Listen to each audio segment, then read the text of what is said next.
Hi, my name is Layton. I'm an intuitive and a mystic. I also like to talk a lot about the nervous system. So today I'm going to be talking about something that I just don't think there's enough nuance around. And if you know me, you know that I really like nuance. I feel like most of society, I don't know, maybe I'm exaggerating, but it seems like most of society is kind of operating out of this place of black and white thinking. And black and white thinking is a cognitive distortion. I'm going to get more into that later. But it's really where we see a lot of this extremism come from. You know, you have the far right and the far left, and it feels like so many people kind of fall into these extreme categories. So I just feel like as a whole, we are really lacking nuance around everything. And I try to bring balance to taboo subjects when I can, because I feel like it's what's fair. I feel like it is what is honest and truthful. And I feel like that's really important right now. So I have a bunch of notes here because this is a very broad topic. And right now I'm going to be talking about, you know, the nervous system of the narcissist, but I do in a later video really want to get into kind of what's happening spiritually, what's happening in the etheric body, what's happening in terms of etherization, in terms of karma. But for this video, I'm going to be focusing specifically on the nervous system. Now, I want to give some context for the sake of this video. I am not referring to psychopathy. I am not referring to sociopathy. I am referring to narcissism as a coping mechanism of trauma, as a trauma response. And this is where we see things like narcissistic personality disorder or borderline personality disorder, histrionic personality, like all of the personality disorders, but also PTSD, CPTSD, and more. So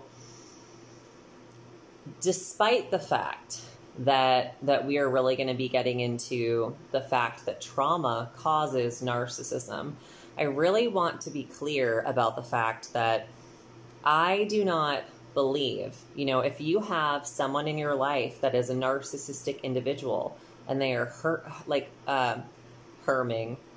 and harming together, apparently, they are hurting you or harming you in some way. You do not need to take the fact that they've been traumatized and use that to feel guilty about setting boundaries or to feel guilty about cutting them out of your life if that's what you need to do. It is so important to have boundaries. It is so important to know what you are going to accept in your life and what you're not going to accept in your life. The kind of treatment that you deserve. If someone is being abusive to you, even if you know that they have experienced trauma and that maybe the trauma is kind of what is putting them in this place where they are repeatedly acting out of this wound, that is not your responsibility. And you don't have to stay in their life, and you don't have to feel bad about leaving. So despite the fact that we're really going to be getting into what can lead people to experience these narcissistic traits, you know, is it possible to change from these traits? And what kind of childhood did a narcissist have? All of this stuff. It is so important that you know that you are worthy and deserving of relationships where you are treated with respect and treated with love. Okay, so I really want to make sure that that I'm really hitting that home, because this video is not going to be used to defend or excuse the actions of a narcissist or of anyone in your life that is harming you. But I do think that because this is a topic that is so often sensationalized, and I mean, we see it all over social media, all over YouTube. It's the narcissist this, the narcissist that. this person's a narcissist, that person's a narcissist. So we need to get really clear on what that means. We need to get clear on what exactly is happening in the nervous system of someone experiencing these things. And like I said, later on, what's happening spiritually. So in some highly traumatized individuals, narcissism has been recognized as a pattern. And a lot of the times, people that have severe PTSD and CPTSD aren't even correctly diagnosed because they go to get help. And due to these narcissistic traits, they aren't able to be vulnerable. They aren't able to be open. And instead, they are just written off and diagnosed as, well, you have narcissistic personality disorder, or you have borderline personality disorder. And, this is just a personality problem, and there's nothing we can do about it. And that is simply not true. So let's go over some traits of what narcissism looks like in a person who has been traumatized. So I'm just going to go ahead and throw myself under the bus. I will start with my own experience with this, because as someone who has experienced a lot of trauma, I absolutely had so many narcissistic traits that I wasn't even necessarily aware of. And people would say to me that I was narcissistic or egotistical. Like, I remember growing up, my parents would make comments like that to me, and it was really hurtful to me. It was really confusing because that's just not how I saw it.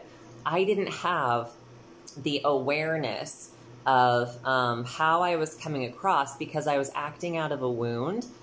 And I'm going to get more into that later, into why narcissists don't have self-awareness and how it can be cultivated, what it takes to cultivate it. So, in my own life and experience, I think the biggest things that I experienced this around, defensiveness was huge. No one could really say anything to me. You know, if someone had a critique or a criticism, I took it very, very hard. And I would often get defensive with people because of it. It was very difficult for me to feel that when someone was critiquing me in some way or offering me criticism, that they were doing it out of love. It was difficult for me to understand and believe that it was because of love. And this is because when I was growing up, I felt criticized constantly. Get down, baby. Cats. I felt like everything that I did was under a microscope, and it felt like I could never do anything right. And that really solidified this defensiveness, because I was always trying to do everything right. I wanted to do everything right. I wanted to do the right thing. And that was so important to me that to have that repeatedly not recognized was traumatic. To constantly feel like I was always coming up short, like I was never going to be good enough, was traumatic. And as I got older, I couldn't even have a job or anything and have a boss criticize me in any way without me wanting to defend myself. Not because I wanted to fight, not because I was so egotistical and prideful that I didn't think I could do anything wrong, but because I was under the impression that all anyone ever saw was what I did wrong. And I was so aware of my wrongdoings. It felt like the way that I saw myself was as though I was a complete failure. And I didn't want to be a failure. And I definitely didn't want anyone else to see that I was a failure. So me being defensive was me reacting out of a deep, deep wound of insecurity. And I feel like that's something that people often forget. When there is someone in our life that is exhibiting these narcissistic traits, they come from such a deep wound of insecurity. And this is something that we call insecure pride. It is when someone feels so insecure about themselves that they almost come off as prideful, or they do come off as prideful because of their insecurity. And I'll give some examples. One example of that would be to go to a party, and in your mind, you feel like everyone's judging you. Everyone's like, what is she wearing? That's so stupid. I can't believe that she said that. And, you know, she's so weird, or he's so stupid and he never knows anything. He's always late, whatever it is. You're there, and people are they're just doing their own thing. They're eating snacks, they're socializing. They aren't thinking any of these things. But someone operating out of insecure pride is going to internalize everything as if it is about them because of their insecurity. And this is where we get things like, you know, a narcissist may seem as though they are so self-involved and as though they make everything about themselves. And that can be so clear from the outside.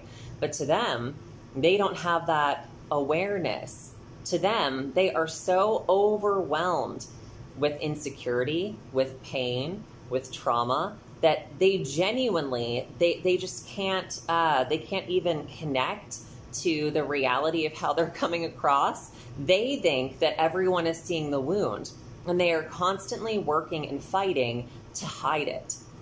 They are constantly doing everything they can to control their environment to make sure that you can't see how much pain they're in.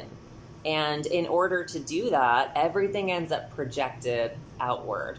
So with that, we have the inability to receive criticism, like I said, unequal focus on our good or bad traits. Again, this is a defense mechanism. So if you call out something that someone struggling with this narcissistic response did, something that hurt you, they may respond with, look at all that I've done for you, or what about when I did this for you?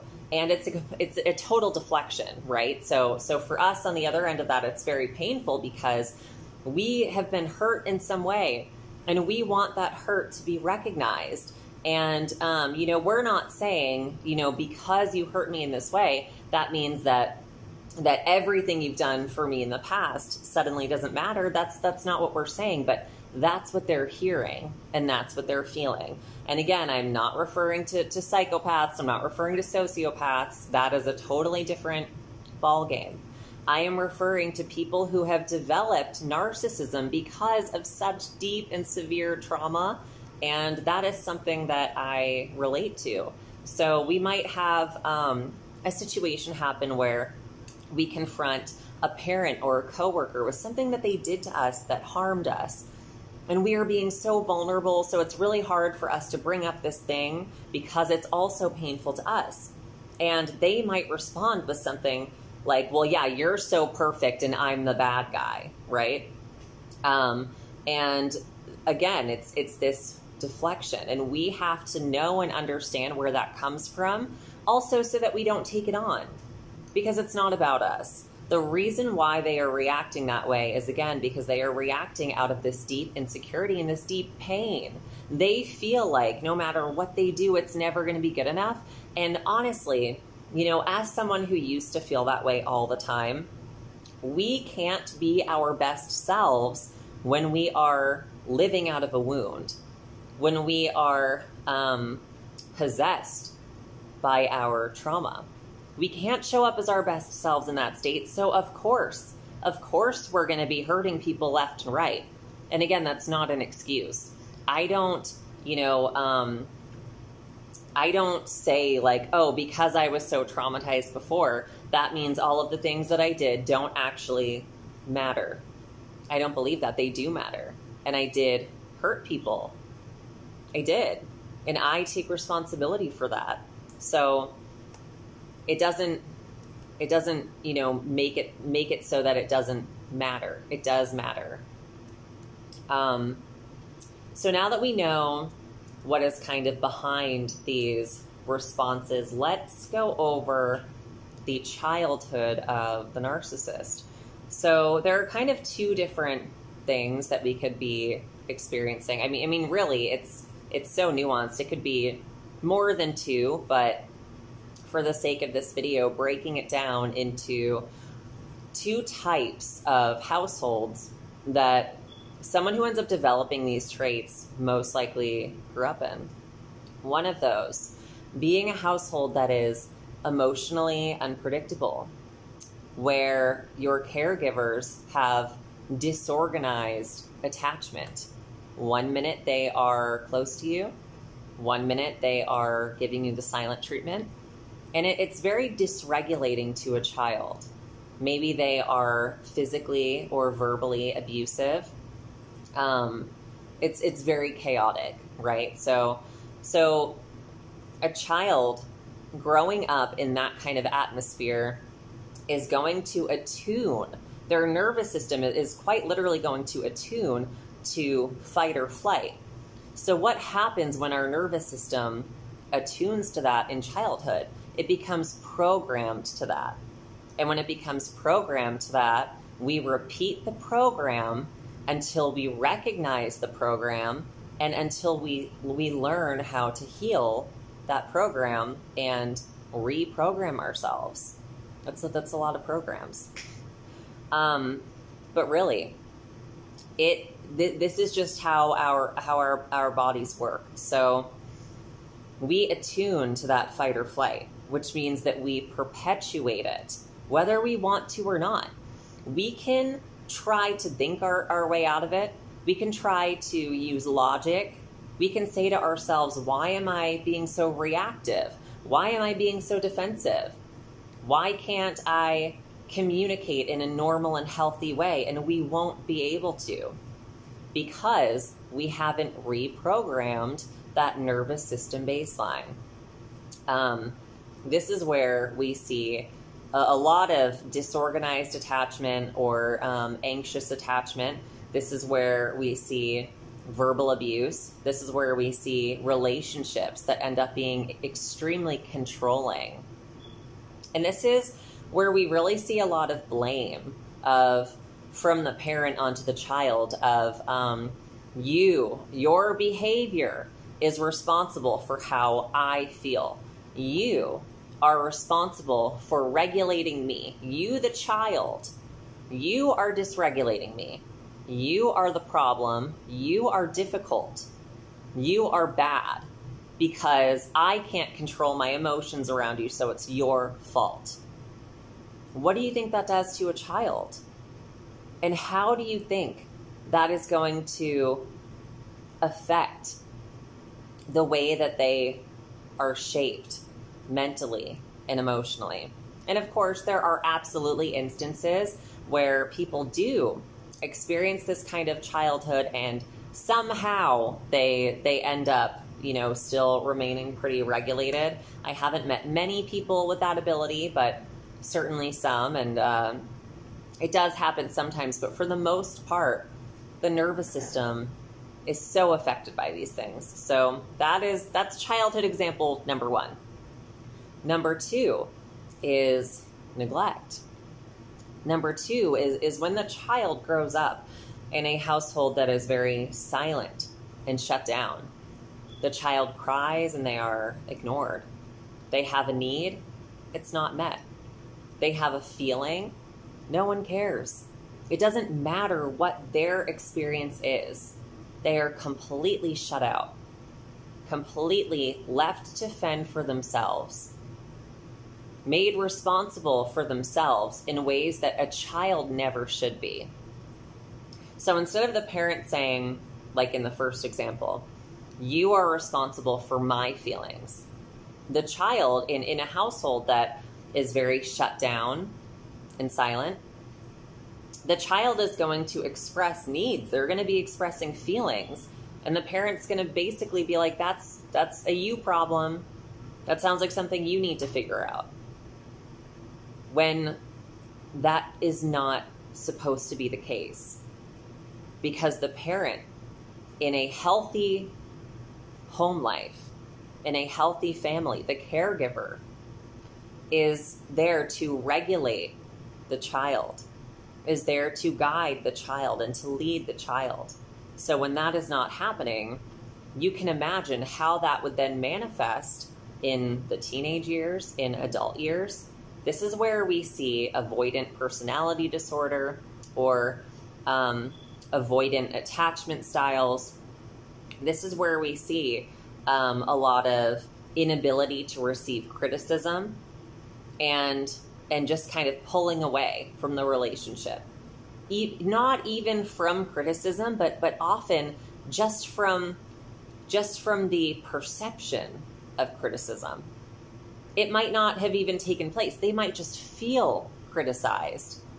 And that feeling is so overwhelming and so scary that they just want to run and hide because of what the childhood was like, and because of this deep protection impulse within ourselves. This it's really our instinct to survive. And so we believe, when we are severely traumatized individuals, we believe that even after we have left the traumatic environment, our nervous system still hasn't left it. Our nervous system still feels and leads us to believe as though we are still in this unsafe environment, and we perpetuate that because of that. So you may feel like they lack the ability to show empathy when they feel attacked or threatened in any way. And this doesn't mean that they don't feel empathy, because most of the time they do. The reason why they lack the ability to show that is because they weren't shown empathy.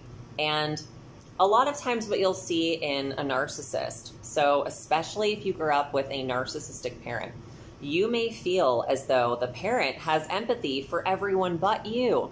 You may feel like, well, how come when I was going through that, you couldn't show up for me? You didn't have compassion for me. You weren't gentle with me. But now, when this person is going through the same exact thing, you can show up for them. And that is simply because you were too close to home. That's really what it is.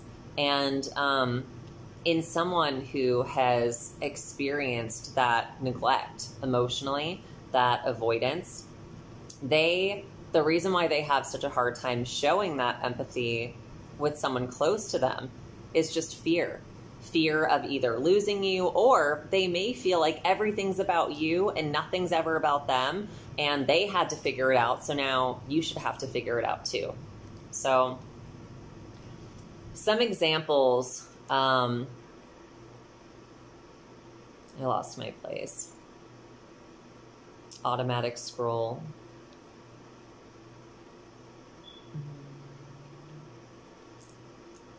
Some examples of, some more examples, I should say, of how these things would play out in an adult relationship. So say you are in a relationship with someone that grew up in household number one. It was very chaotic. It was violent. It was unpredictable. We had the disorganized attachment with parents. There may be name calling, constant criticism, things like passive aggressiveness. That's what I was looking for.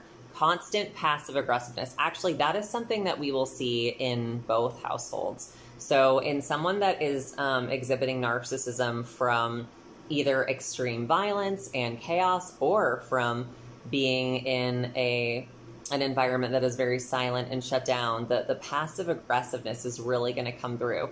And a lot of people see that, and you may have a coworker, you may have a parent, whoever it is, and they come across as constantly passive aggressive, and on your end, it might be like, well, what is their problem? Why are they always in a bad mood? Why do they always have to respond that way or react that way? But the reason why they do, and I know this because I used to be passive aggressive, and it's funny because now I'm probably the most clear communicator out of like anyone in my life and anyone that I know. I've had to teach myself that. I've had to learn how to cultivate the safety within my body that I didn't feel in my environment.